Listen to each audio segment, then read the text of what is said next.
how did you get this idea of collecting money from people to support your campaign? Okay, it's very simple, uh, that was very simple decision because it's really simple situation. If you are not as a citizen finance politicians, so someone come and give money for these politicians. And in Ukraine, if people will not finance and will not support politicians, that could do oligarchs and corrupted officials. So we propose to Ukrainian people the choice: if you will support us, or oligarchs will support new Ukrainian political forces. Do you believe you're gonna get enough money in time? I don't believe. I'm not thinking about belief. I'm just trying to do my best for collecting money for my political activity and for participation in this presidential campaign. And you don't feel by any chance like too much of responsibility or maybe a guilt that you're actually taking money from ordinary people who, according to your own words, sometimes are not definitely not rich? Well, so we're trying to explain people that if you are finance politicians, you will control these politicians, and that's why uh, if majority of Ukrainian politicians don't need your money, they will grab this money from your taxes. They will steal this money. Please donate money for our political activity, support us, and we will depend from you. Hmm. So in this way, we try to fix this common Ukrainian problem. When majority of Ukrainian politicians don't need people's money because they steal this money from people's taxes. True. Probably true. But like you're not gonna you're not gonna win. You just win. You know that you're not gonna win. So like, don't you feel guilty that you're actually Why do you taking? think so? Why do you why Because do you we have leaders of campaign, we have social investigations, so come like. on? But this is you. Come on, this Ukraine. So we have absolutely unexpected political issues. Many years. This is one of the Ukraine of the features of Ukrainian politics. Okay, so you believe, so say tell me, so you're telling me that you believe that you're gonna win and that people gonna see the results, the fruits of their investment into your campaign. That's what you're saying? Only thing that only way that I'm thinking about this is just a way to the victory. Okay, and so you are a journalist and you had already some experience in politics, and if I'm not mistaken, you got back to journalism. So and now you're going back to politics. Why now? Why presidency?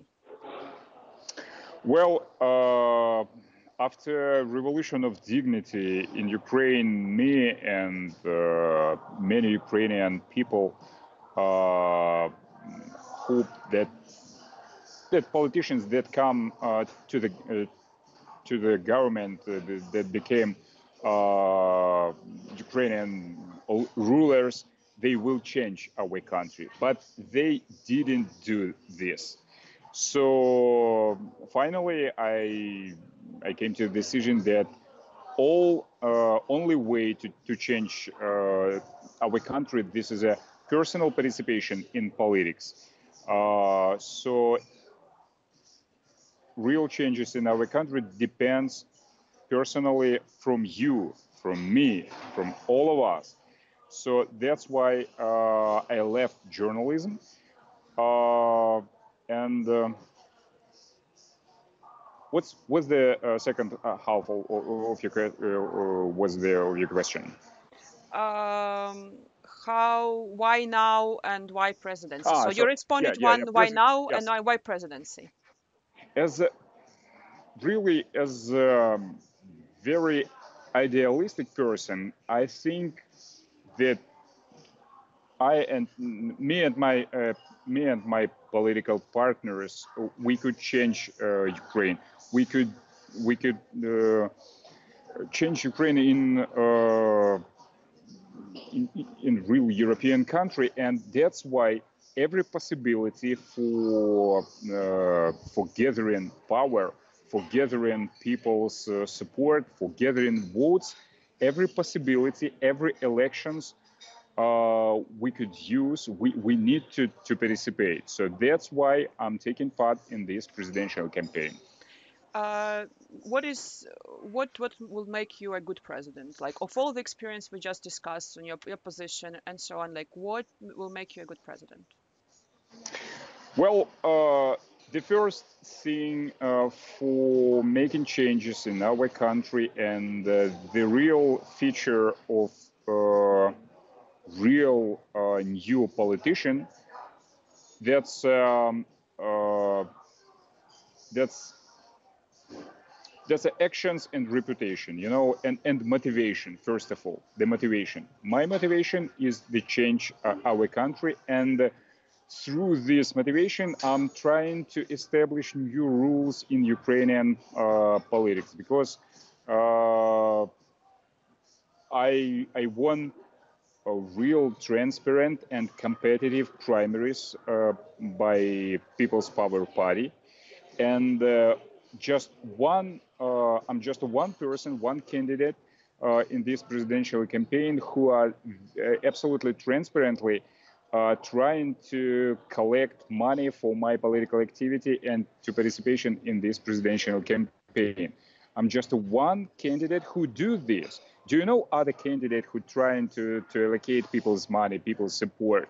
Do you know any other candidate who could uh, expose the list of donors, of sponsors of his campaign?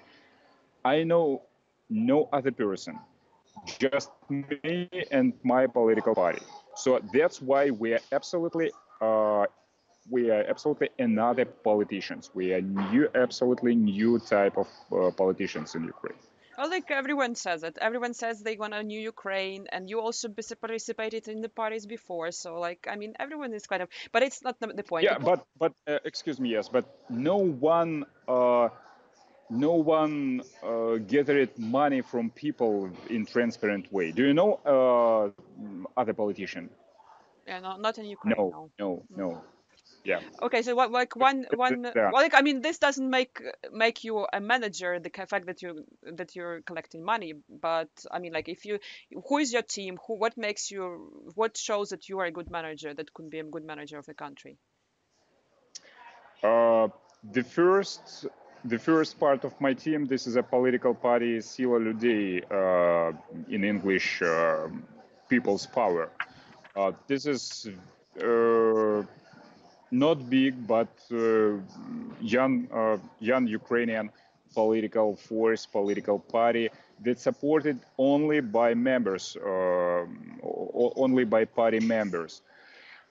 This is a grassroots party that has many well-known Ukrainian anti-corruptional activists, experts, and local councils members who are trying to fight corruption and trying to fight organized crime in Ukraine. Maybe one of the our party's member, Oleg Mikhailik. He is well-known Odessa activists who are trying to fight local mafia, and he was wounded seriously 3 months ago when unknown person tried to kill him. So, People's Power Party. This is a party of very principled and honest people, and this is the first big source for allocating for for hiring people for my team. Second part, this is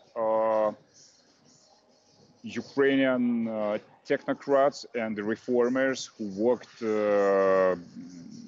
during 2 years after Euromaidan in Ukrainian government and fled and left Ukrainian government because they couldn't cooperate with corrupted political system. What is your political vector, specifically in the relationship with Russia? What is your stance on Russia? Well, actually, in economic questions, in economic sphere, I'm liberal. I have strong liberal values. So I'm a liberal. I have liberal ideology. In questions of national safety, I'm a Ukrainian right center or Ukrainian nationalist. So Russia is state terrorist. Russia is Ukrainian enemy. Russia is country, aggressive country who occupied Ukrainian territories, who started absolutely brutal war in Ukraine and started new war in Europe after Second World War. So Russia, it's not only Ukrainian enemy.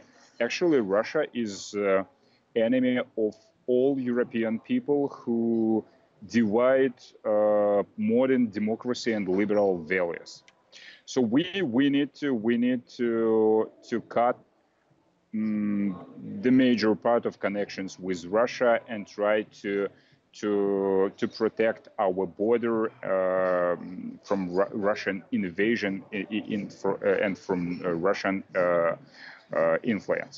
Do you mean economical connections or which kind of connections? Economical, cultural, and political connections also.